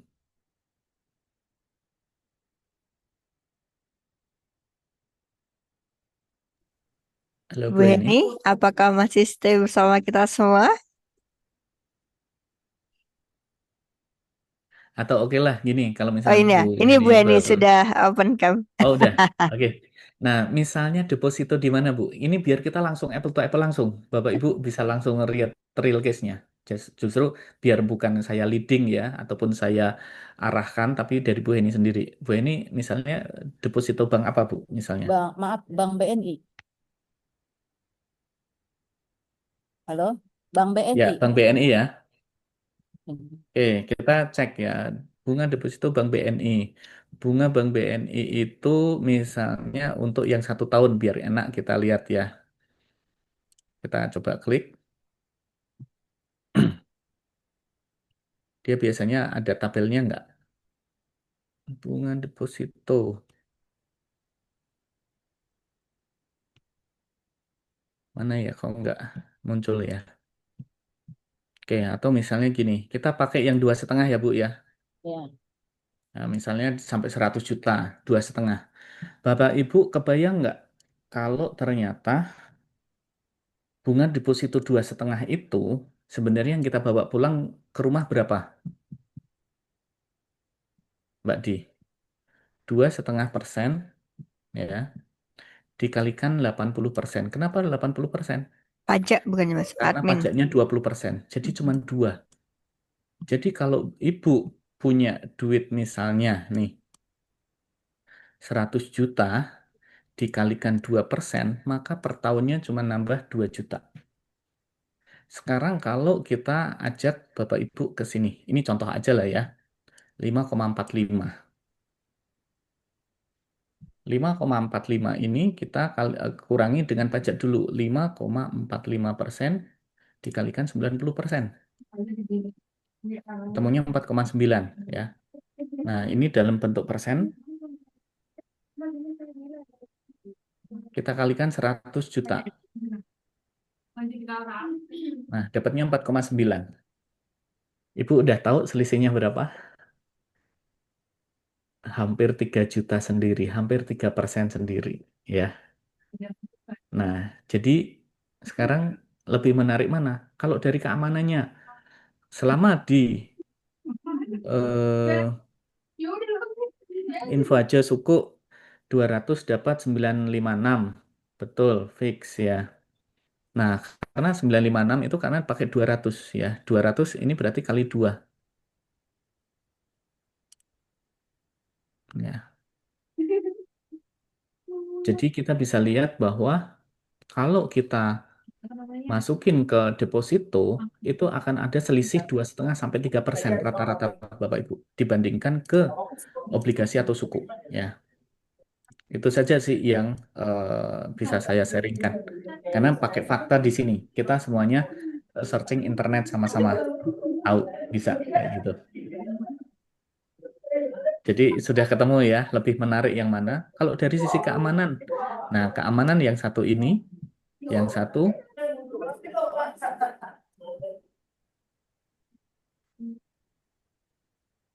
yang satu apa? Yang satu adalah, Tar dulu bentar. nah ini, Bapak Ibu perlu digarisbawahi di sini, BNI merupakan peserta penjamin lembaga simpanan LPS maksimum nilai simpanan yang dijamin adalah 2 miliar.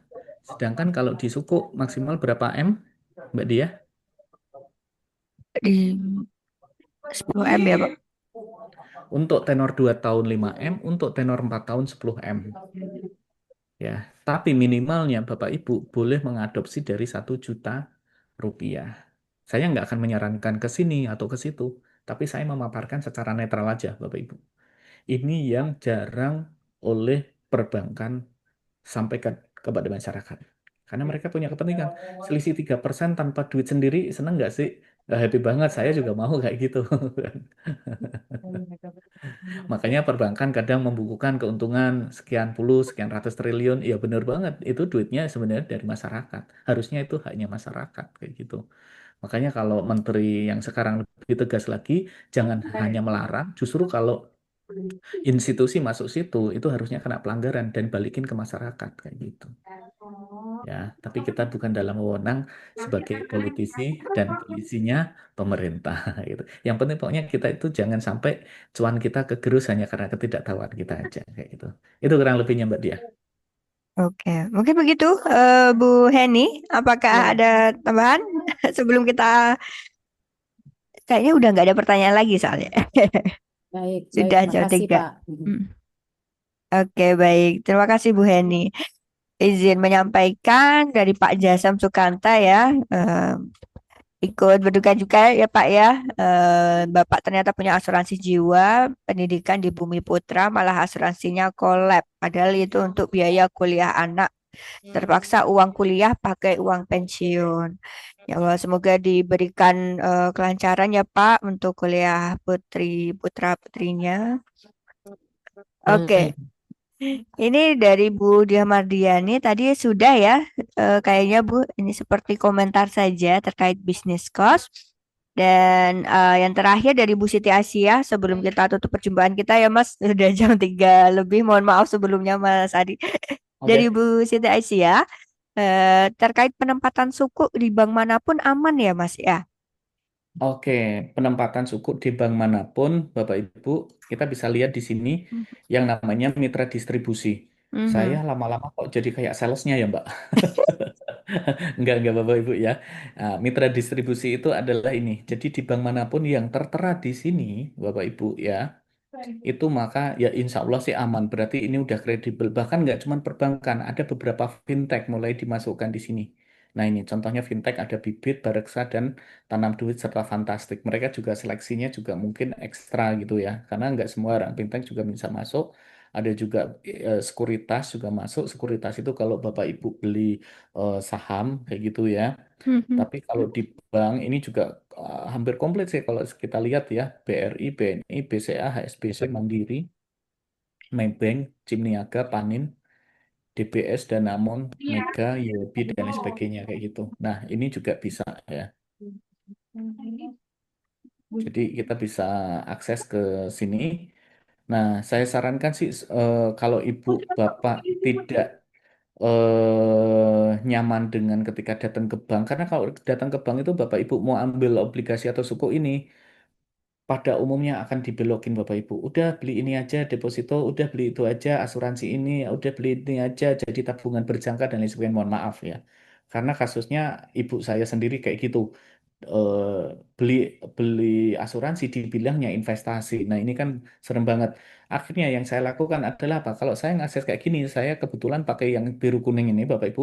Saya masuk ke living, pencet investasi di sana. Kalau Bapak Ibu belum pernah investasi, maka diminta untuk melengkapi data untuk bikin yang namanya RDN, reksa apa namanya rekening dana nasabah atau RDI, reksa apa rekening dana investasi dan juga dapat SID. Nah, begitu sudah selesai itu 1 kali 24 jam, kita langsung bisa mengakses. Kita itu misalnya mau invest di bank apa apa namanya di apa namanya suku ataupun di obligasi berapa, tinggal klik terus dana kita dari rekeningnya langsung itu buat biayain itu langsung. Dan menariknya lagi Bapak Ibu, kalau seperti itu ya, nanti rekening tempat kita itu dapat kupon tiap bulannya itu sama. Jadi saya tuh biasanya masuk langsung kalau ada 8355 itu Mbak Diah ya, ding, gitu. Oh iya ya tanggal 10 ya, oh happy banget, nggak kerja tapi dibayar, digaji kayak gitu. Itu kurang lebihnya sih Bapak Ibu ya, yang bisa saya sharingkan. Terima kasih. Oke, luar biasa sekali. Pertanyaannya banyak juga. Terima kasih Mas Adi ya untuk sesi sharingnya hari ini dan terima kasih untuk Bapak Ibu yang sudah berpartisipasi dalam sesi webinar ke-104. Banyak sekali pertanyaan dari Bapak Ibu semua dan Alhamdulillah sudah terjawab semua ya Bapak Ibu. Kalau sama Mas Adi semuanya insya Allah dijawab Bapak Ibu. Amin. Oke, baik Bapak Ibu semuanya.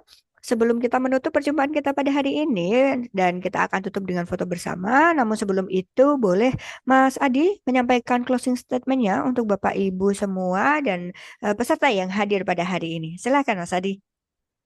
Ya, Bapak Ibu, kita harus tahu diri kita sendiri ya. Saat ini apakah kita itu masih butuh cash atau kita tinggal naikin kekayaan. Kalau naikin kekayaan jauh lebih mudah karena instrumennya Bapak Ibu agak sedikit tanda petik ngawur pun nggak ada masalah istilahnya gitu ya. Tapi kalau yang benar-benar masih harus membutuhkan cash, jangan sampai salah langkah tadi ya. Kalau misalnya emas ya mungkin emas yang kemudian nanti dikonsolidasi cuma berapa tahun aja dikonversi lagi untuk jadi penghasilan. Kayak saya kemarin itu emas dapat 25% keuntungan, saya konversi jadi suku lagi. Saya sekarang masukin ke emas lagi, saya nunggu ini. Saya cuannya baru 3% sekarang ini. Nah, saya tunggu nanti berapa saya konversi lagi. Tapi kalau Bapak Ibu yang udah aman cash flow-nya, boleh banget emas ini harus dimiliki karena apa? Saran saya salah satu fundamental investasi yang paling bagus adalah emas di dunia ini. Kenapa Bapak Ibu? Diakui semua negara, diakui semua masa, dan diakui semua agama. Jadi bahkan kalau di Bapak Ibu yang Muslim itu ada bahwa yang namanya di akhir zaman itu emas itu masih ada. Nah ini makanya yang kemudian bagaimana kita punya kedaulatan terkait dengan kekayaan kita, authority of our assets ya. Nah itu saja. Semoga Bapak Ibu selalu sehat jasmani, sehat rohani dan sehat maninya, serta menjadi banyak dapat keran berkat dan menjadi keran berkat bagi banyak orang. Amin. Terima kasih. Amin, luar biasa sekali. Terima kasih. Boleh tepuk tangannya Bapak Ibu untuk Mas Adi hari ini yang sudah berkenan share dan menyapa Bapak Ibu semuanya. Dan izin sebelum kita foto bersama, sedikit saya akan sampaikan informasi ya Bapak Ibu. Kita dari ISQ Masa Persiapan Pensiun, mungkin dari Bapak Ibu juga sudah join. Kita ada kelas in-house dan juga public. In-house itu kalau dari perusahaan Bapak Ibu ingin training MPP yang mungkin dari Bapak Ibu semuanya juga sudah join ya. Kita biasa di minimal 20 peserta bisa in-house training. Nanti sampaikan saja di nomor yang ada di kontak. Dan untuk Bapak Ibu yang personal menginginkan rekan-rekannya yang belum training MPP bisa disampaikan. Kita jadwal tahunan sudah ada terdekat di bulan April tanggal 21 sampai 23, 3 hari untuk offline dan 2 hari untuk online. Nah, nanti untuk Bapak Ibu yang berminat dari rekannya yang mau MPP juga bisa diinfokan jadwal ini. Nanti kita akan sampaikan lebih lanjut di kotak yang sudah tertera. Atau bisa hubungi kita di Instagram, TikTok kita juga ada dan juga di website kita di isqmpp.com. Mungkin itu. Terima kasih Bapak Ibu. Boleh dihidupkan kameranya. Kita akan foto bersama. Di sini partisipasi yang sudah aktif Bu Diah Mardiani, terima kasih Ibu. Bu Siti Aisyah juga sudah. Luar biasa. Pak Takliun di sini ada. Oke. Baik Bapak Ibu semuanya, kita akan foto bersama sebagai penanda penutup perjumpaan kita pada hari ini. Boleh senyuman terbaiknya dan jempolnya untuk Bapak Ibu semua dan juga Mas Himawan Adi yang sudah hadir. Dari hitungan 1 sampai 3 saya akan ambil fotonya ya Bapak Ibu di 1, 2, 3. Oke. Luar biasa sekali. Terima kasih Bapak Ibu semuanya. Terima kasih Mas Adi atas ilmu dan sesi sharingnya. Mohon maaf atas segala salah dan khilaf dan selamat melanjutkan aktivitas kembali Bapak Ibu. Billahi taufik wal hidayah. Wassalamualaikum warahmatullahi wabarakatuh. Waalaikumsalam warahmatullahi wabarakatuh. Terima kasih Bapak Ibu. Sehat selalu. Terima kasih Mbak Di. Terima kasih Bapak Ibu semuanya.